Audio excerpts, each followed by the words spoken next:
नमस्कार। गिरिडीह के लोकप्रिय न्यूज चैनल न्यूज लाइन में आप सभी दर्शकों का स्वागत है। शहर के ताजा तरीन खबरों के साथ मैं हूं मीरा। विस्तार की खबरों को बढ़ने से पहले नजर डालते आज की सुर्खियों पर। होली और शब बारात पर्व को लेकर अनुमंडल पदाधिकारी विशाल देव खलको की अध्यक्षता में हुई शांति समिति की बैठक। जिला प्रशासन ने सौहार्दपूर्ण माहौल में दोनों ही पर्व मनाने का लोगों से की अपील। झारखंड राज्य के तीनों विभाग के कर्मियों ने सोशल ऑडिट रिपोर्ट के आधार पर किए गए मुकदमे का धरना प्रदर्शन कर किया विरोध। मुकदमा वापस नहीं लेने पर कर्मियों ने काम नहीं करने का लिया निर्णय। नगर निगम सभा कक्ष में बजट सहित अन्य मुद्दों को लेकर संपन्न हुई बोर्ड की बैठक में सदर विधायक सहित नगर निगम कर्मी हुए शरीक। उर्से मस्जिद मिल्लत सहित अब्दुल मस्जिद शाहवारसी मस्जिद मिल्लत का 19वां उर्स हुआ संपन्न। अंतिम दिन चादर पोशी के साथ भव्य जलसे का हुआ आयोजन।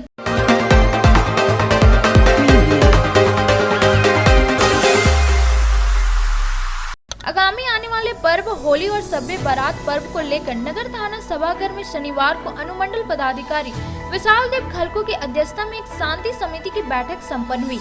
बैठक में मुख्य रूप से बीडीओ दिलीप महतो, डीएसपी संजय राणा, नगर थाना प्रभारी आर्यन चौधरी, ट्रैफिक इंस्पेक्टर प्रेम रंजन उराव समेत निगम के कई वार्ड पार्षद, स्थानीय जनप्रतिनिधि व प्रबुद्ध लोग उपस्थित थे।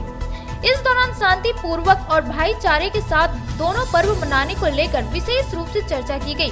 बैठक के दौरान उच्च अधिकारियों द्वारा राज्य सरकार और जिला प्रशासन द्वारा जारी गाइडलाइन को बताया गया। इस बाबत सदर एसडीओ ने कहा कि जिले वासियों से अपील है कि सारे रूल को फॉलो करते हुए सौहार्द माहौल में पर्व मनाएं और राज्य सरकार व जिला प्रशासन द्वारा गाइडलाइन का पालन करें। उन्होंने कहा कि ट्रैफिक व्यवस्था को भी दुरुस्त किया जाएगा। साथ ही जो शराब पीकर तेज रफ्तार में वाहन चलाते हुए पकड़े जाएंगे उन पर कड़ी कार्रवाई की जाएगी। प्रशासन ने लोगों से अपील किया है कि सौहार्द पूर्वक त्योहार को मनाएं और प्रशासन का मदद करें। मौके पर काफी संख्या में लोग मौजूद थे। 19 को भी बन सकती है। इसी तरह शब बारात भी 18 को मनाए जाने की सूचना है। तो इस पर्व मनाए जाने के क्रम में कहीं कोई सजेशन हो जो प्रशासन वहां तक मदद करे, चाहे ऐसा कोई बात हो जो प्रशासन को जानकारी न हो, आपके स्तर से जो जानकारी मिल जाए तो हम चाहेंगे कि बारी बारी से जो भी बंधु हो अपना बात रखें। पर्व और शब बारात जो नेक्स्ट वीक शेड्यूल्ड है, उसके मद्देनज़र आज गिरिडीह टाउन थाने में शांति समिति की बैठक आहूत की गई थी, जिसमें सभी शांति समिति के मेंबर्स थे और बाकी सारे सिविल सोसाइटी ऑर्गेनाइजेशन के मेंबर्स भी उपस्थित थे। सभी को डिजास्टर मैनेजमेंट डिवीज़न के ऑर्डर्स और जनरल एडमिनिस्ट्रेशन के ऑर्डर से अवगत करा दिया गया है। खास तौर पर लोगों से अपील की गई है कि पूरे भाईचारे और सद्भाव के साथ इस इवेंट और इस फेस्टिवल को मनाएं और किसी के साथ ज़बरदस्ती ना करें। जो लोग स्पेशली कलर्स नहीं खेलना चाहते हैं उनके साथ कोई अनावश्यक रूप से फोर्सफुली नहीं खेले होली। और बाकी जितनी भी ट्रैफिक व्यवस्था को लेके कुछ डायरेक्शंस दिए गए हैं, स्पेशली बाइकर्स को लेके कि लोग काफ़ी जो हुड़दंग वगैरह करने का प्रयास करते हैं उस पर भी हम लोगों की पैनी नज़र रहेगी। प्रयास यही किया गया कि सभी स्टेक होल्डर्स और सभी सम्मानित जो भी सदस्य हैं, नागरिक हैं इस शहर के, वो लोग हमें कंप्लीट कोऑपरेट करें ताकि जनरल एडमिनिस्ट्रेशन और डिस्ट्रिक्ट एडमिनिस्ट्रेशन तत्परता से अपने लॉ एंड ऑर्डर की ड्यूटीज़ को अंजाम दे सकें। गिरिडीह में पहली बार आया है आप सबों के लिए नई सौगात। जी हाँ, हम बात कर रहे हैं राणा इंजीनियरिंग वर्क्स का। हमारे यहाँ सभी तरह का मशीन वर्क सीएनसी मशीन के द्वारा किया जाता है, जैसे wood cutting, MDF, WUPC, marble, granite, steel plate में जाली कटिंग एवं 3D सभी तरह के डिजाइन का काम उचित मूल्य में किया जाता है। साथ ही 2D लेटर, 2D एवं 3D sign board letter light के साथ एससीपी एक्रिलिक के अच्छे क्वालिटी में किया जाता है। एक बार अवश्य पधारे। हमारा पता है टुंडी रोड, मोहनपुर, गादी श्री रामपुर जाने के रास्ते।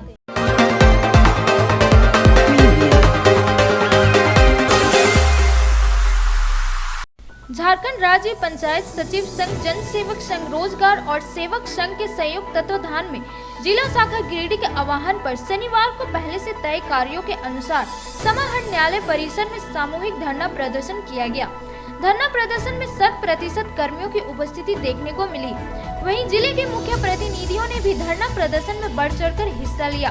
इस दौरान जिला अध्यक्ष देवनाथ राणा ने कहा कि जिला प्रशासन द्वारा ऑडिट की सही जांच किए बिना ही कई लोगों पर मुकदमा दर्ज कर दिया गया, जो सरासर गलत है। उन्होंने खुले शब्दों में कहा कि सोशल ऑडिट को दिन के उजाले में मजदूर लाभुक एजेंसी के सामने जांच करने की जरूरत है, तभी सच्चाई सामने आएगी। धरना को संबोधित करते हुए अशोक कुमार सिंह ने कहा कि यह कैसी विडंबना है कि सरकारी कर्मचारियों की 4 श्रेणी है।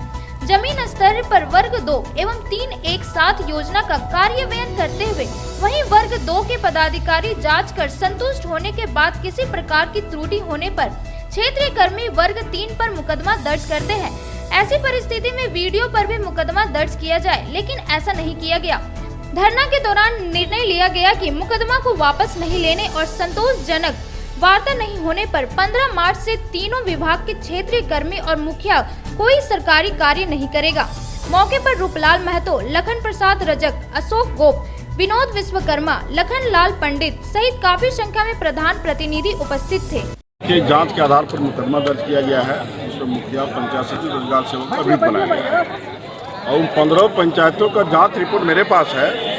इसमें बीडीओ, बीपीओ और सहायक अभियंता का संयुक्त जांच प्रतिवेदन है कि वहाँ ना कोई जेसीबी चला है, ना कोई अवैध निकासी हुई है। सोशल ऑडिट का रिपोर्ट बिल्कुल गलत है और इसके बावजूद जांच के बाद भी मुकदमा दर्ज किया जाना भारतीय संविधान का हनन है, संविधान का गलत है और इस लोकतंत्र को दबाने का प्रयास किया है। मुखिया को बदनाम, चुनाव को बदनाम करने की साजिश रची गई है। इसी का हम लोग कड़ा विरोध कर रहे हैं और हम कर्मचारी संघ के साथ कदम से कदम मिला करके इस लड़ाई को अंजाम तक पहुंचा के और गिरिडीह जिले से एक नया सदस्य झारखंड को देंगे कि किसी भी तरह का अन्याय जुल्म गिरिडीह जिला बर्दाश्त नहीं करेगा। इन्हीं बातों को लेकर के हम लोग आज धरना पर लगे।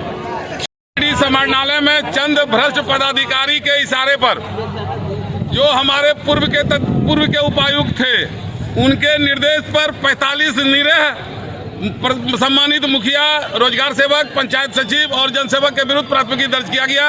अवैध प्राथमिकी है क्योंकि स्पष्ट है कि जिस योजना में 10 वर्षों से नीचे से लेकर ऊपर तक तमाम पदाधिकारी, तमाम टेक्निकल हेड ने सर्टिफिकेट दे दिया और यह पॉलिटिकलाइज सोशल ऑडिट करने वाले जो संगठन सदस्य हैं, उनके रिपोर्ट पर प्राथमिकी दर्ज कर दिया गया, जिसके विरुद्ध में समूचे जिले के तमाम क्षेत्रीय कर्मी और मुखिया जी आज धरना पर हैं। डीसी का दिमाग साफ करना चाहते हैं कि ये भ्रष्ट पदाधिकारी जो दाएं बाएं आपका बैठे हैं, इनका ये खेला था कि अगर ये 50 को केस हो जाता है, सब डर जाएगा तो सब लोगों से हम वसूली कर लेंगे।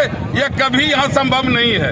इसलिए एक गठजोड़ हमारी बन गई है मुखिया प्रधान के साथ, कर्मचारी के साथ कि हर हालत में इस गलत मुकदमे को जब तक वापस नहीं होगा तब तक इस जिले में आंदोलन का दौर चलता रहेगा। और 15 तारीख से रोजगार सेवक हो, पंचायत सचिव हो, जनसेवक हो, ये तमाम लोग अनिश्चितकालीन कार्य बहिष्कार में चले जाएंगे। हम राज्य सरकार से भी कहना चाहते हैं कि इस दूरदर्शितापूर्ण कार्रवाई के विरुद्ध आप हस्तक्षेप कीजिए। अगर आप हस्तक्षेप नहीं कीजिएगा तो गिरिडीह जिला का ही यह मामला नहीं होगा, बल्कि समूचे राज्य में इस आंदोलन का विस्तार कर दिया जाएगा। और किसी भी परिस्थिति में हम किसी गलत काम का समर्थन नहीं करते, लेकिन हम साफ शब्दों में कहना चाहते हैं अगर ऑडिट ने कोई त्रुटि दिया तो उस त्रुटि के बारे में आपको पता करना चाहिए कि सही दिया कि गलत दिया। जिस स्कीम में कोई भी भुगतान नहीं हुआ उसके विरुद्ध आपने FIR कर दिया, जिस स्कीम में जुर्माना पहले ले लिया गया और फिर जांच करके रिपोर्ट दे दिया गया उस पर भी FIR कर दिया। तो हम सरकारी कर्मचारी हैं, हम यहाँ कोई सरकारी ठेकेदार नहीं है। और जब सरकारी कर्मचारी है, आपने योजना का भार दिया, जिम्मा दिया, हमने कराया और उसके बावजूद आप 2-3 भ्रष्ट पदाधिकारी वसूली के नियत से जिन्होंने आपको भगाया और आपने मुकदमा दायर कर दिया। इस मुकदमा को जब तक वापस नहीं होगा इस जिले में आंदोलन चलेगा।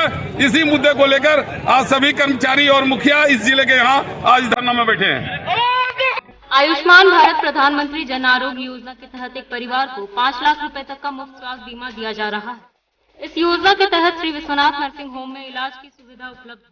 इस नर्सिंग होम में मलेरिया, टाइफाइड, प्रसव, हाइड्रोसील, हर्निया, अपेंडिक्स, बवासीर, गॉल ब्लैडर स्टोन, बच्चेदानी का ऑपरेशन यानी कि सभी तरह का इलाज और ऑपरेशन किया जाता है। इसके अलावा यहाँ बंध्याकरण का ऑपरेशन मुफ्त में किया जाता है एवं लाभुक को 1000 रुपए और सहिया को 200 रुपए तक का भुगतान बैंक अकाउंट के माध्यम से किया जाता है। नर्सिंग होम का पता बरमसिया, चिरैया घाट रोड, गिरिडीह।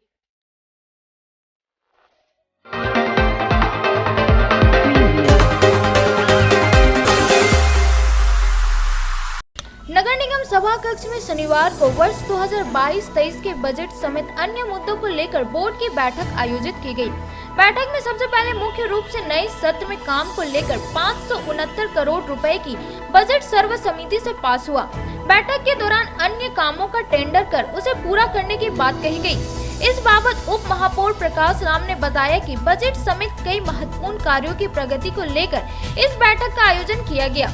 इस दौरान पानी की समस्या को लेकर बताया गया कि झंगरी में संचालित वाटर ट्रीटमेंट जो कुछ दिन पहले ग्रामीण पीएचडी ने निगम को सुपुर्द किया है, जिसका जल्द ही टेंडर करके पानी समस्या से शहर वासियों को मुक्त कराया जाएगा।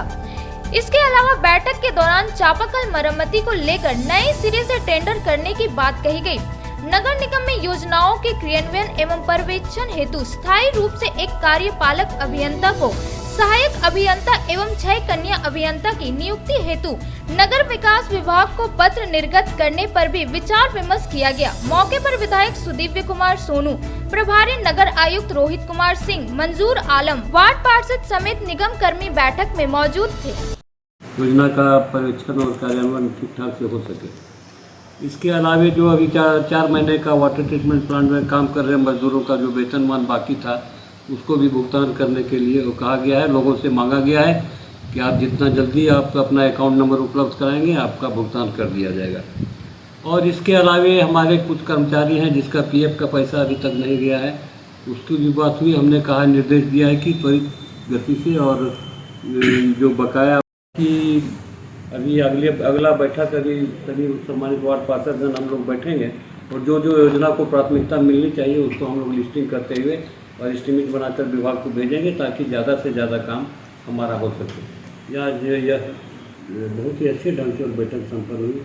धन्यवाद। भारत के सबसे बड़े इलेक्ट्रिक बाइक निर्माता जॉय ई बाइक अब आपके शहर गिरिडीह में भारतीय ऑटो द्वारा लाया गया है, जिसमें सभी प्रकार के इलेक्ट्रिक स्कूटी और इलेक्ट्रिक बाइक सभी प्रकार के फाइनेंस और आसान किस्तों के साथ उपलब्ध है। तो देर किस बात की, ले आइए आपके घर बिना पेट्रोल से चलने वाली इलेक्ट्रिक स्कूटी और bike, fast charging, lithium ion battery के साथ 3 साल की वारंटी। किसी भी गाड़ी की खरीदारी पर एक हेलमेट और 2100 रुपए का गिफ्ट वाउचर फ्री। हमारा पता है गिरिडीह मेन रोड, गौशाला मोहल्ला, पचम्बा। हमारा दूसरा ब्रांच बेंगाबाद में भी खुल गया है।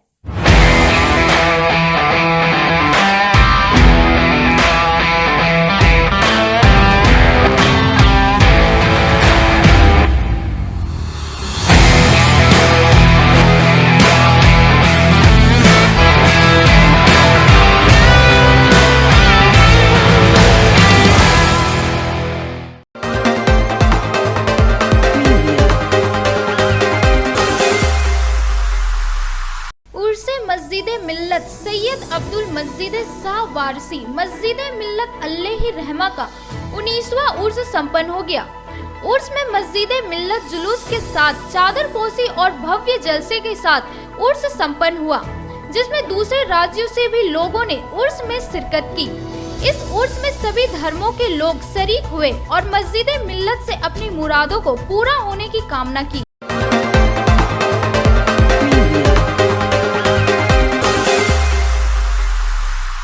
इनरवेल ऑफ गिरिडीह सनशाइन के बैनर तले मगधपुर स्थित ईश्वर स्मृति भवन में होली मिलन समारोह का आयोजन किया गया। वहीं युवा वर्ग की युवतियां और बच्चों को देखते हुए इनरवेल ऑफ सनशाइन पल्स का शुभारंभ किया गया।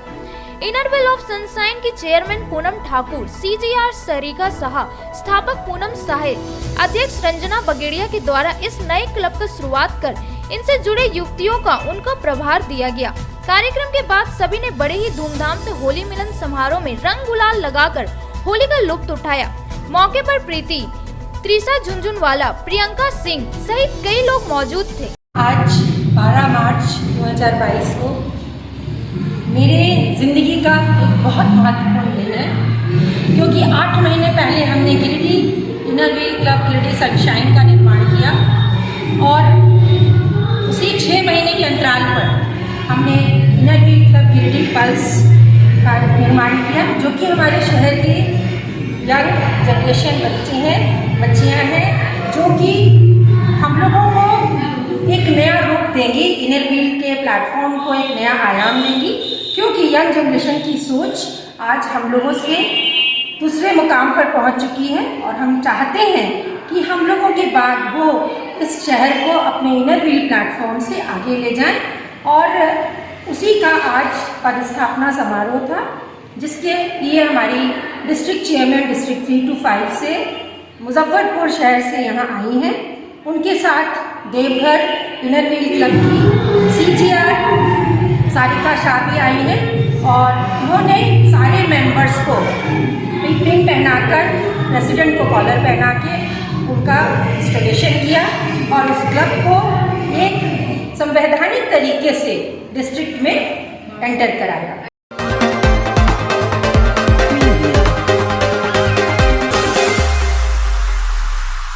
भारतीय जनता पार्टी अनुसूचित मोर्चा के बैनर तले झारखंड सरकार के मुख्यमंत्री हेमंत सोरेन का पुतला दहन किया गया। अनुसूचित मोर्चा के जिला अध्यक्ष रंग बहादुर पासवान के नेतृत्व में साहिबगंज में दुबे तुरे नामक व्यक्ति को पुलिस प्रशासन की पिटाई से हुई मौत का विरोध जताते हुए मुख्यमंत्री हेमंत सोरेन का पुतला दहन टावर चौक पर किया गया। उन्होंने बताया कि इस सरकार में भ्रष्टाचार, बलात्कार, अपराधों की संख्या में बढ़ोतरी हुई है। सरकार लगाम लगाने में फेल साबित हो रही है। राज्य के कई जिलों में दलितों और आदिवासियों के संग दुर्चार और शोषण किया जा रहा है। अगर इन सभी अपराधों पर सरकार लगाम नहीं लगाती है तो भारतीय जनता पार्टी इसका विरोध करते हुए आंदोलन करती रहेगी। मौके पर सुनील पासवान, नुन्नूलाल मरांडी, चुन्नूकांत, कामेश्वर पासवान, उप महापौर प्रकाश सेठ, प्रकाश दास, विनय सिंह, गोविंद तूरी, सारिणी बेसिख्याल, किरण पांडे सहित कई कार्यकर्तागण मौजूद थे। जब से झारखंड में हेमंत सोरेन की सरकार बनी है और तब से लगातार हत्याओं का दौर, लूटपाट आदि जितनी भी अराजक की स्थिति होनी चाहिए वो सारा आज झारखंड में व्याप्त है। जब इसके पूर्व में जब भाजपा की सरकार थी तब आप लोगों ने देखा होगा कि बहुत ही अमन चैन और सारे जगह पर ठीक ठाक शासन व्यवस्था चल रहा था। लेकिन जिस सरकार के आने के बाद और सबसे ज़्यादा जुर्म अगर हुआ है तो वह SC/ST समाज पर हुआ है। हजारों लोगों की हत्याएं आज SC और ST समाज से हुई है। अभी जैसा कि हमारे पूर्व वक्ताओं ने कहा, साहेबगंज में देबू तुरी की हत्या, फिर पेटरवार में और पोक्सो एक्ट के तहत अपराध हुआ। लेकिन अपराध होता है, कहीं कहीं अपराध होता है, लेकिन अपराध होने के बाद अगर कार्रवाई नहीं होती है तो उस अपराधियों का मनोबल बढ़ते जाता है। और यह आज पूरे झारखंड में देखने को मिल रहा है कि कई जगह घटनाएं घटी लेकिन कहीं भी कोई कार्रवाई नहीं हुई। आज इसी आक्रोश को लेकर और अनुसूचित जाति मोर्चा के द्वारा पूरे प्रदेश में और इसके विरोध में जगह जगह सरकार का पुतला दहन किया जा रहा है तथा सरकार को हम आगाह भी कर रहे हैं आज इस अवसर पर कि अगर आपने और न्याय देने का काम हमारे SC/ST समाज को नहीं किया तो आपका वह दिन दूर नहीं कि यहाँ की जनता SC और ST समाज आपको इस कुर्सी से उखाड़ के फेंकने पर मजबूर होगी। भारत माता की जय। जो पिछले 27-28 महीने के कालखंड में जो झारखंड मुक्ति मोर्चा के नेतृत्व में जो सरकार चल रही है, शुरू से लेकर के आज तक पूरे राज्य के अंदर में 35 से 4,000 लोगों की हत्या हो गई और इसमें सबसे ज़्यादा अगर किसी की हत्याएं हुई तो दलित और आदिवासियों की हत्याएं हुई, चाहे वो बलात्कार हो, चाहे वो हत्या कर दी गई। उसी कड़ी में दीबू तुरी की जो हत्याएं हुई है पुलिस कस्टडी में हुई। फिर कल की घटना वहाँ में हुई, पेटरवार में हुई, एक दलित लड़की के साथ में वहाँ पर गैंग रेप किया गया। फिर आप बुधनी देवी जो आपका पीटर प्रखंड में थे पारसनाथ में, तो उसका बबीता तोरी वहाँ उनका इंदिरा आवास, प्रधानमंत्री आवास को भी सरकार ने तोड़ने का काम किया। यानी कुल मिलाकर के हम कह सकते हैं कि यह झारखंड विरोधी सरकार है, लोकतंत्र की हत्या करने वाली सरकार है। साथियों ने बताया और इसका लपोलवाद ये है कि राज्य में अपराध चरम सीमा पर है और सर्वाधिक जो अपराध हुए हैं वो महिला के खिलाफ, दलित के खिलाफ, आदिवासी के खिलाफ। और विडम्बना ये है कि इस राज्य में जो राज्य के सरकार के मुखिया है वो स्वयं आदिवासी है। और अभी हमारे साथियों ने एक एक करके कई घटना का जिक्र किया और उन तमाम घटनाओं के परिधि में या तो कोई दलित है या कोई आदिवासी है। सामान्य तौर पर जब कोई दलित या आदिवासी सत्ता के शीर्ष पर बैठा होता है तो ये वैसे लोगों को भरोसा होता है कि उनके बेहतरी के लिए कुछ काम होगा। ऐसा नहीं करके सरकार के संरक्षण में जो लोग उसके पीछे हैं, अगर उन तथ्यों की आप विवेचना करें तो पता चलेगा कहीं न कहीं सरकार का उनको संरक्षण है। और जब इस तरह का कोई विरोध होता है तो सरकार आवाज़ करती है। अब किसी का घर तोड़ दिया जा रहा है, किसी की इज्जत लूट ली जा रही है, किसी को परेशान किया जा रहा है, जमीन लूटा जा रहा है, तो ऐसे में भारतीय जनता पार्टी का एक एक कार्यकर्ता तब तक इसका विरोध करेगा जब तक ये सरकार, निकम्मी सरकार, झारखंड विरोधी सरकार, दलित विरोधी सरकार, आदिवासी विरोधी सरकार, नौजवानों के विरोधी सरकार, मजदूर के विरोधी सरकार को उखाड़ करके जब तक हम लोग झारखंड से बाहर नहीं फेंकेंगे तब तक भारतीय जनता पार्टी का एक एक कार्यकर्ता लड़ेगा। जय हिंद, जय भारत।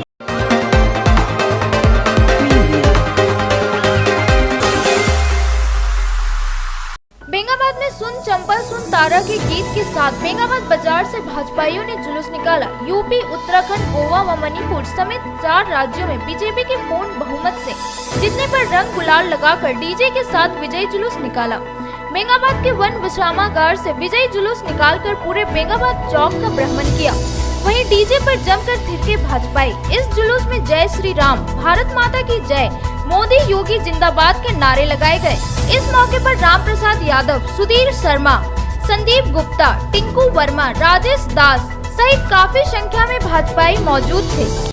जैसा कि आप सभी जान रहे हैं, इन 5 राज्यों के चुनाव है और यहाँ 4 राज्यों में भारतीय जनता पार्टी ने भारी बहुमत के साथ पुनः सत्ता वापसी की और ये वापसी करने में 2-3 मिथक देश की जनता ने छोड़ा।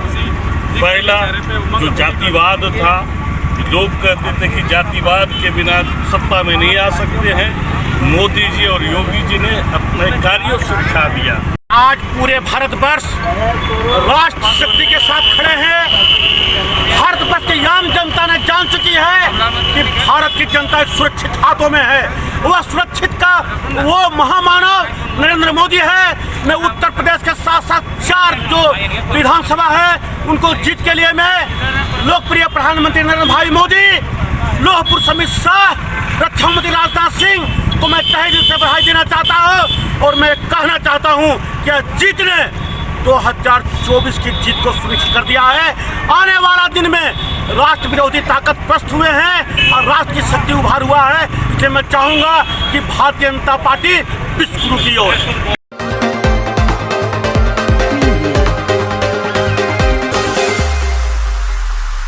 बिन्नी प्रखंड के खेरेडी पंचायत के अंतर्गत रूहानी बेड़ा गांव, जो प्रखंड मुख्यालय से महज 8 किलोमीटर की दूरी पर स्थित है। आजादी के 73 साल बीत जाने के बाद भी इस गांव के लोग विकास नहीं होने का दंश झेल रहे हैं। ग्रामीणों ने बताया कि हमारे गांव के चारों तरफ नदी से घिरा हुआ है, जिससे लोगों को काफी परेशानियों का सामना करना पड़ता है। गांव एक टापू बनकर रह गया है, क्योंकि इस गांव में आने के लिए ना तो किसी नदी पर पुल बना और ना ही रोड बन पाया है। गांव में बरसात में कोई बीमार पड़ता है तो डॉक्टर यहां आने के लिए कतराते हैं। ग्रामीणों ने बताया कई बार इस गांव के गर्भवती महिलाओं ने व्यवस्था नहीं होने के कारण अपने घरों में ही दम तोड़ दिया। इस बाबत ग्रामीणों ने कई बार जनप्रतिनिधि, समाज सेवी, ब्लॉक के जनप्रतिनिधियों से बात किया, लेकिन किसी ने संज्ञान नहीं लिया। इसलिए सभी ग्रामीण कांग्रेस की सदस्यता लिया, जिसमें बिन्नी प्रखंड के 20 सूत्री अध्यक्ष कांग्रेस नेता वासुदेव वर्मा ने सभी को सदस्यता को ग्रहण कराया। मैं खेड़ी पंचायत समिति सत्येंद्र राम। रोहनिया बेड़ा मेरा पंचायत के अंतर्गत एक ऐसा गांव है जो चारों तरफ से नदी से घिरा हुआ है। मैंने कई दिनों से हमारे आदरणीय वासुदेव वर्मा जी से संपर्क में थे कि रोहनिया बेड़ा गांव में सबसे पहले पुल बनना चाहिए, क्योंकि यहाँ पर एक दिन का समय था, डिलीवरी पेशेंट लेकर जा रहा था बरसात के समय में तो 4 पहिया के ऊपर पार करना पड़ा था नदी में। ऐसा समस्या है पूरे झारखंड में। रोहनिया बेड़ा गांव ऐसा गांव है जो चारों तरफ से नदी घिरा हुआ है। मैं मांग करता हूँ सरकार से कि सबसे पहले ये पुल बने। बहुत बहुत धन्यवाद।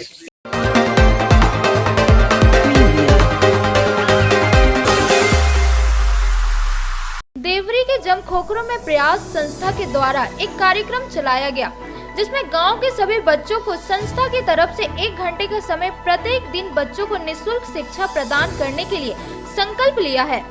संस्था के सुबोध कुमार वर्मा और विकास कुमार मंडल ने कहा कि अभी बच्चों की जो स्थिति कोरोना काल में हुई है वह बहुत ही खराब चिंताजनक है। बच्चों का पढ़ाई लिखाई चाहे किसी भी तरह का हो, उसके अंदर का जो टैलेंट छिपा हुआ है वह उजागर नहीं हो पा रहा है। इसलिए यह संस्था के द्वारा उन तमाम बच्चों को जो निर्धन और जरूरतमंद परिवार से हैं, ऐसे बच्चों को हर तरह का प्लेटफॉर्म देने का एक प्रयास संस्था के माध्यम से किया जा रहा है। इसी सोच के साथ प्रयास संस्था का शुरुआत किया गया है। सर, यहाँ जो कार्यक्रम रखा गया है इसका मकसद क्या है? इसका मकसद है हर बच्चों तक शिक्षा पहुँचाना। अच्छा, जो ऐसे बच्चे हैं जिनके माँ बाप पढ़ाने योग्य नहीं हैं या इच्छुक नहीं है, वैसे बच्चों को मंच देना, वैसे बच्चों को एक जगह पे लाना और उनको शिक्षा पहुँचाना। हर क्षेत्र में उनको हम लोग आत्मनिर्भर बनाना चाह रहे हैं। शिक्षा के क्षेत्र में या फिर प्रतियोगिता के क्षेत्र में, खेल हो या फिर डांस हो या फिर सिंगिंग हो, किसी भी क्षेत्र में उनको एक मंच प्रदान करना है और समाज के सामने उनका प्रतिभा को निखारना है, लाना है। ये हमारे टीम का ये मकसद है।